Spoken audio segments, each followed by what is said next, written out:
Si tienes problemas de este tipo, yo recomiendo luchar y no rendirte nunca. Quan hi ha un ingrés voluntari o involuntari, que et lliguen et tracten com si fossis un delinqüent i no és així, que estàs en un estat d'un estrès o una ansietat molt alta.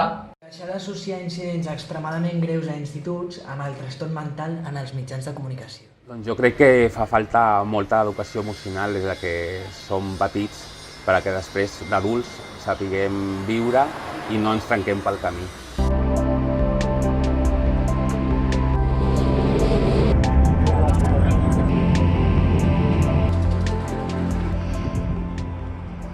Y quiero reivindicar más ayudas sociales y más soporte a la persona.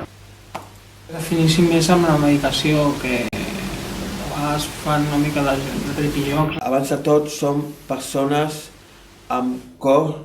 S'hauria de millorar l'atenció personalitzada als pacients. Haver passat per aquest taller, en el meu cas de jardineria, penso que m'han ajudat a que jo pugui seguir millorant y sentirme més segur. Hacer otras actividades como teatro, radio. Del estigma que tenían mis antiguos psicólogos, ahora yo también tengo algo del estigma.